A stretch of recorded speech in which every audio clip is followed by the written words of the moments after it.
So in the 1830s, George Catlin, that's the man you see on the right in as the painter, he was a Philadelphia attorney, and he gave up his job to be a painter. And then he decided to travel west to be in nature and explore the American Indian.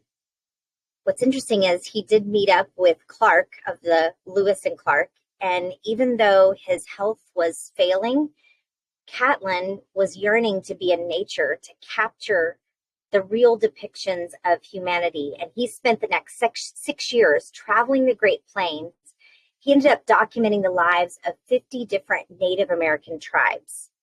And while the tribes varied region by region with different customs and traditions and diets, all 50 of the tribes shared the same superhuman physical characteristics. And in some groups, such as the Crow and the Osage, Catlin wrote that there were very few men at their, quote, at their full-grown height who were less than 6 feet in stature, and many of them 6.5 and others 7 feet. And all of them seemed to share broad shoulders, barrel chests. The women were even nearly as tall and just as striking. The average American then was 5'8". Now, despite never seeing a dentist or a doctor, these tribal people had teeth that were perfectly straight. Catlin described them as regular as the keys of a piano. Nobody seemed to get sick. Deformities and other chronic health problems appeared rare or non-existent.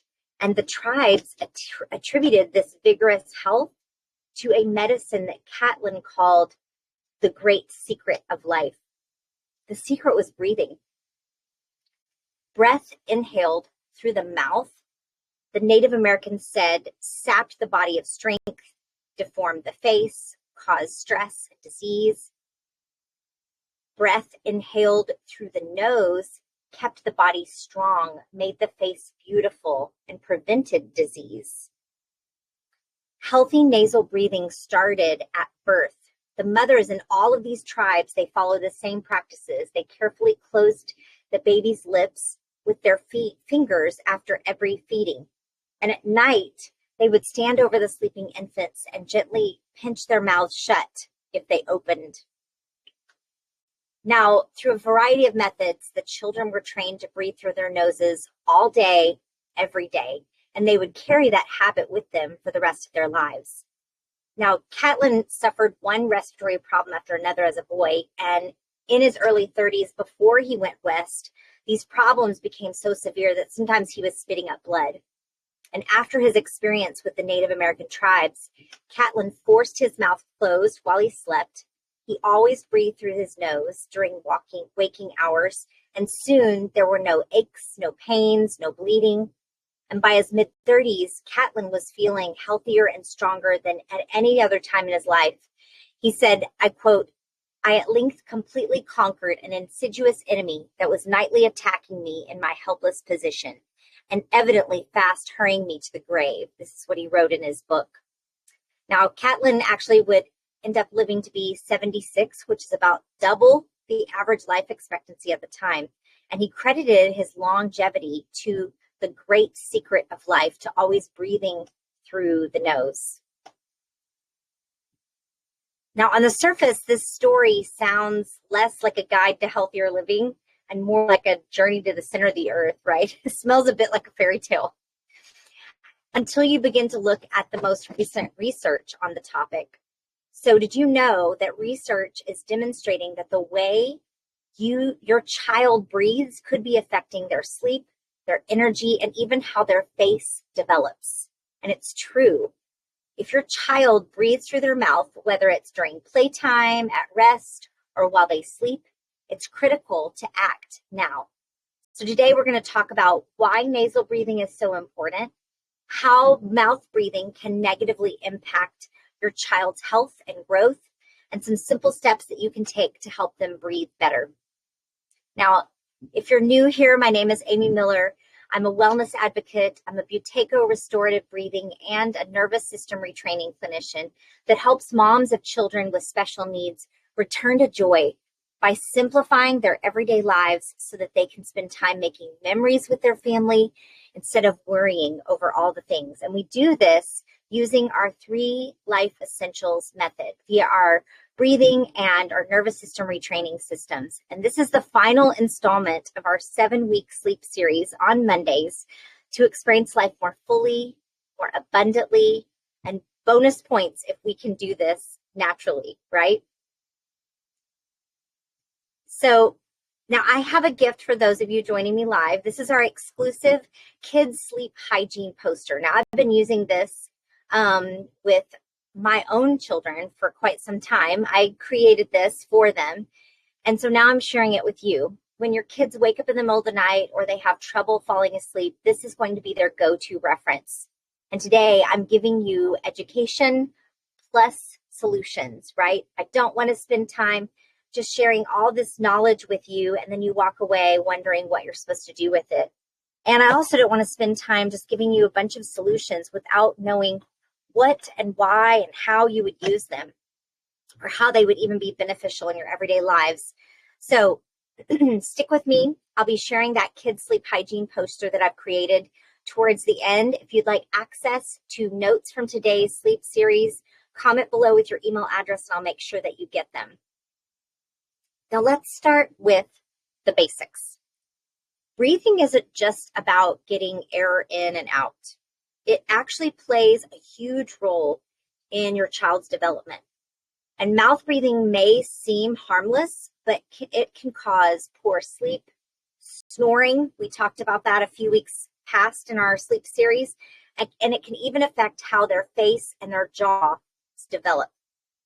Now, when children breathe through their nose, something amazing happens. Their tongue naturally begins to rest against the roof of their mouth, which helps guide proper jaw growth and supports healthy facial development.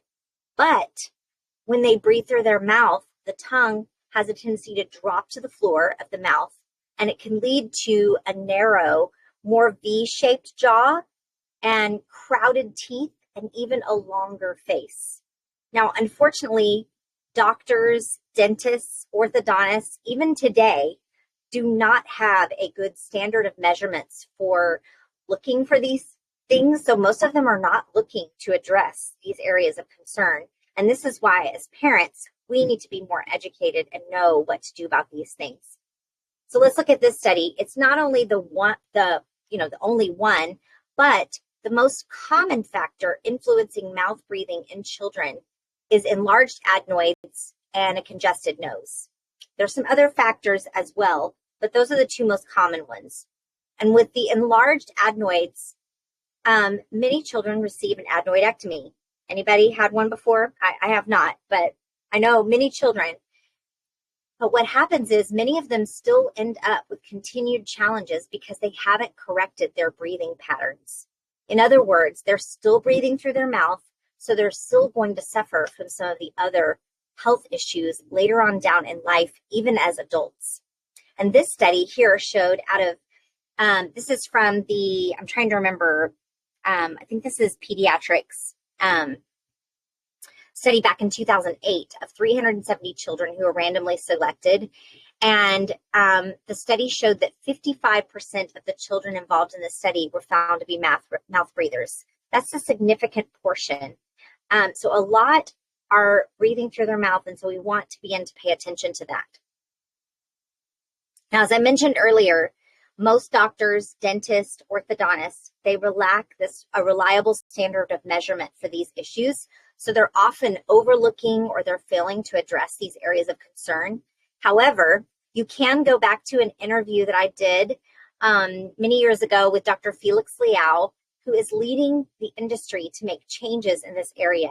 He is a holistic and airway-centered dentist who is teaching and training other dentists to build awareness and change the way they perform their craft. And I'll link that interview below, as well as if you're watching this on YouTube, you may even see it up at the top here. But this continues to be an area of concern as many children are dealing with growing allergies and environmental toxins which affect breathing. And so these are just a few books of Dr. Felix Liao's if you want to dive in deeper to this. But Another area of concern is changing the shape of our oral structures due to our ancestral eating habits. Now, that's a topic for another day, but if you want to dive into the connection, look at the Pottinger's cat study from the 1930s. And if you want to dive into this a little bit deeper with Dr. Felix Liao's information, I say if you have young children, start with the Early Sirens book. If you want to dive even deeper, go to 6 Foot Tiger, 3 Foot Cage. So mouth breathing has a lot of dental implications as well. Now, these can be influenced by a variety of factors, such as allergies, nasal polyps, thumb sucking, excessive pacifier use, insufficient suckling as an infant, lack of chewing to develop those facial muscles. And then, of course, even going back to farther back with that, again, if we want to talk about that with the Pottinger's cat study, similar things. So did you know that dental health is influenced more by whether you breathe through your nose or mouth than whether or not you are brushing? I'm going to let that soak in for just a minute. That dental health is influenced more by whether you breathe through your nose or mouth than whether or not you are brushing. Imagine when you walk into the dentist and you now start seeing posters that say, make sure your mouth is closed, just as many as the posters that make sure you're brushing your teeth. Yeah, as dentist Raymond Silkman said, the most important orthodontic appliance that you have all day with you and carry with you 24 hours a day is your tongue. The way your child breathes can have a lasting impact on their airway size, their teeth alignment, their overall health. And the good news is these challenges can often be prevented or even corrected by promoting proper nasal breathing early on. And some of the things that you can see that has some of the implications with the dental implications are dry mouth, dry lips, cavities, despite even regular brushing, bad breath, abnormal swallowing, misaligned bite, or malocclusion is what the dentists call it, right? And then what about sleep? Sleep disordered breathing is highly overlooked with children as well. There are asthma-related challenges. Tongue ties play a role in this, snoring, or just resistance in their breathing. And then even apneas, like we talked about the 2 weeks before. Yes, even children can be having these sleep apneas. And when there is sleep apnea present in children, it looks very different from adults with this same challenge. Adults may end up having daytime sleepiness, which children can have too, but typically children end up having overactivity during the day, which is one of the signs that I saw in my oldest. Attention and behavior challenges, poor academic performance. Many times these children end up with an ADHD diagnosis. But my question to you is, if they have that diagnosis, are we addressing the root cause of the attention challenges if they're related to the child's breathing?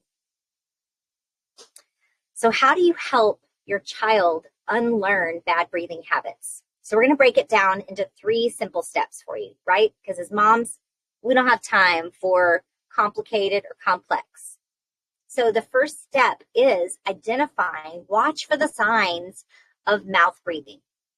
Here's some questions to ask yourself or some things that you can observe over the next few days or think back in the past. Does your child sleep with their mouth open?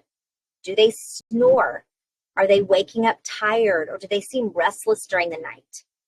Maybe, is there a diagnosis of ADHD and you're wondering what's the cause?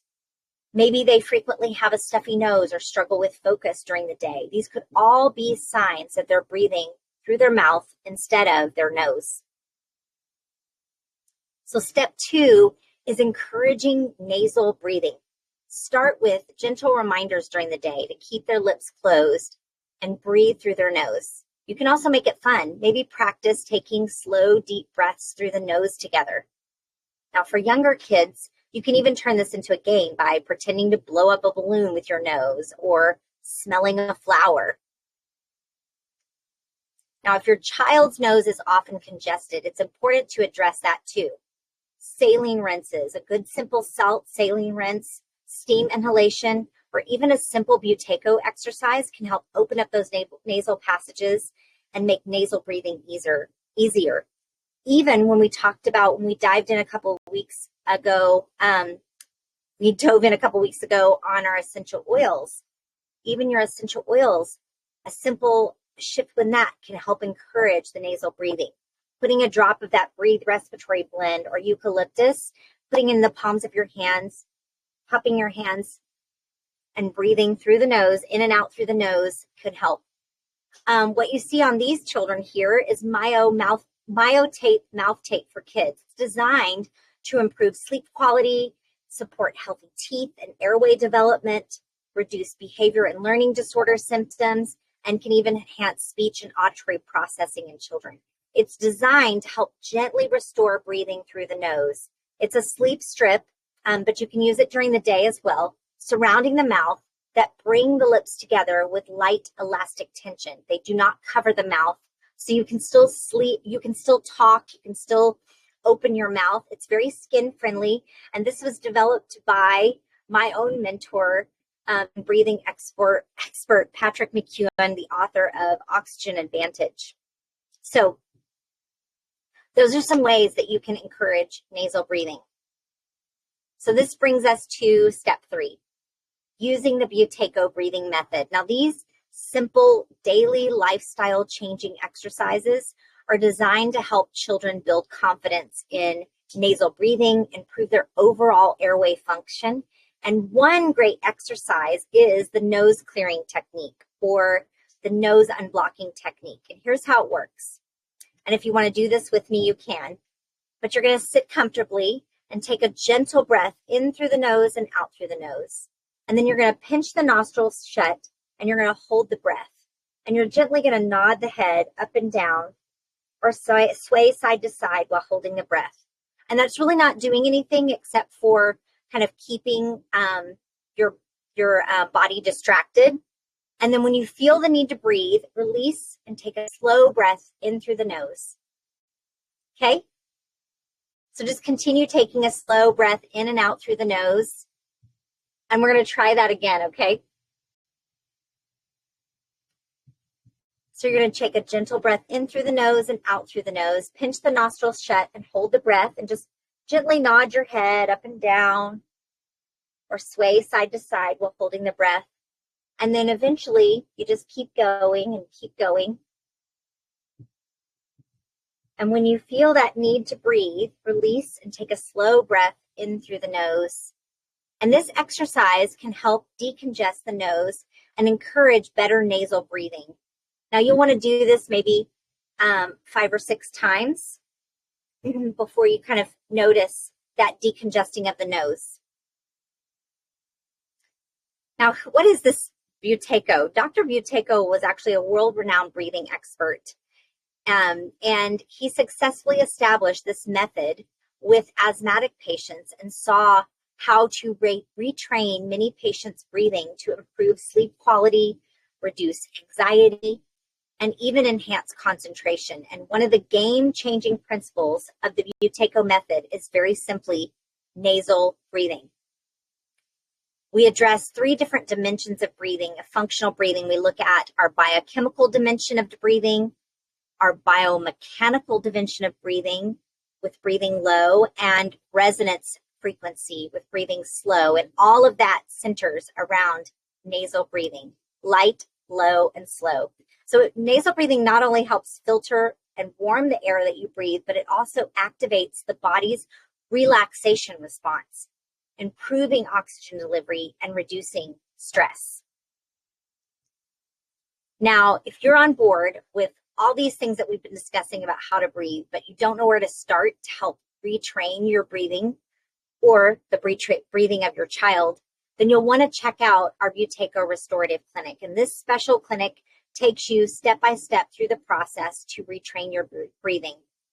Now, bonus, our Buteyko Clinic is designed for busy moms like you, juggling everything while trying to stay healthy and strong for your families. And this doesn't just help those with sleep challenges. It's also for dealing with other respiratory challenges. Think of things like asthma. It will also help you deal with stress, anxiety. And I know this sounds crazy, but it will help you get a good grade on your dental report card as well.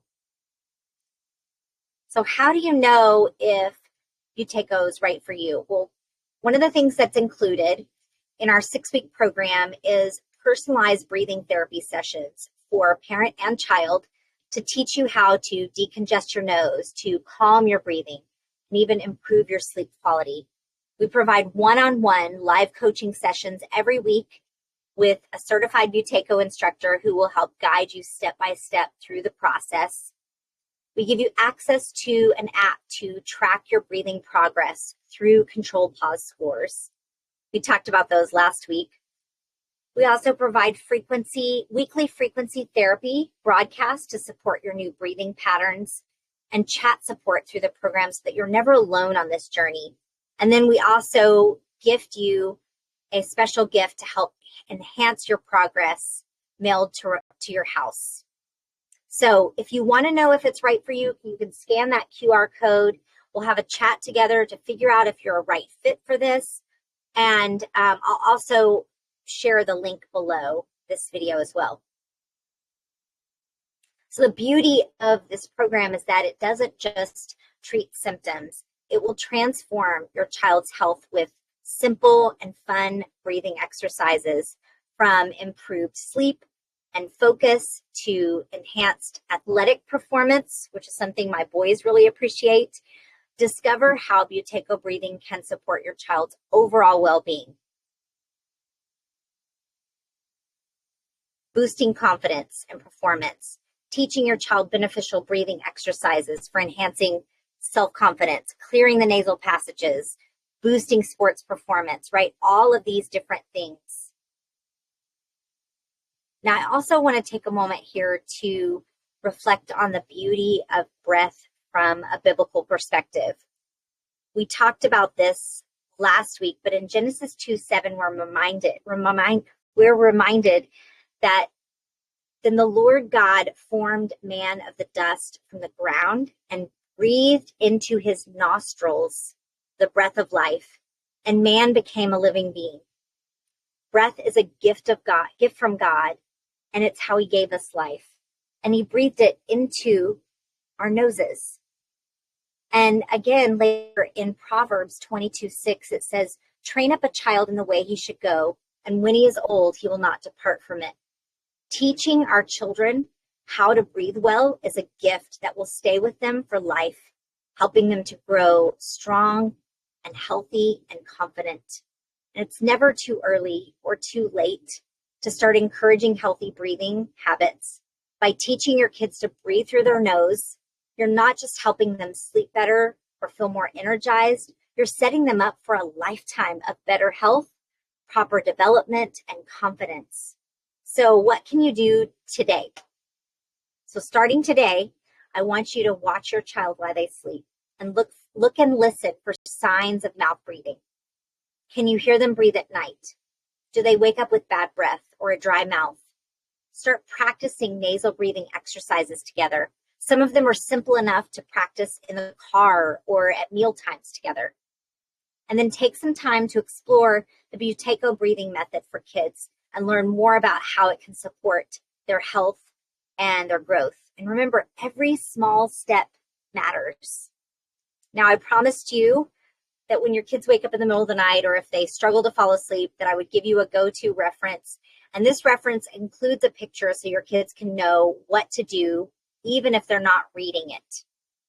So after you print out the poster, you're going to go over each reference, teaching your kid how to do the simple exercise, and then place the poster in a place where it can be seen at night. It includes reminders like using an eye mask to block out light, listening to calming music, unblocking their nose if it's stuffy, using essential oils, and asking God to help them get to sleep. So you can use the QR code to download that gift, or you can go to the link, the3lifeessentials.com/kids sleep hygiene with hyphens in between them. Then that will get you the download. And I know this is the last in our series, but we are coming back on Tuesday, September 2nd at 12 p.m. It's going to be an outstanding class called Hot Mess Hormones. You won't want to miss this. Look at some simple changes that we can make to have a positive impact on our hormones. So I want you to mark your calendar. You can register for this by texting the word hormones to me at 832-509-5093, or you can scan the QR code on your screen to do the same. Thank you so much for joining me today. And if you found this video helpful, don't forget, if you're on YouTube, to like it, subscribe, share it with another parent who might need it. And let's keep this conversation going in the comments with helping your kids to breathe better. I'd love to hear from you. Thank you for joining me also in this sleep series. If you missed or you would like to go back and catch any of those topics listed there on the screen, then I've linked there in the QR code. That is the YouTube playlist for all of them, or I'll link it below. If you prefer a written format, you can view those at our blog, and I'll post that below as well. Thank you guys for joining me. We'll see you guys again soon.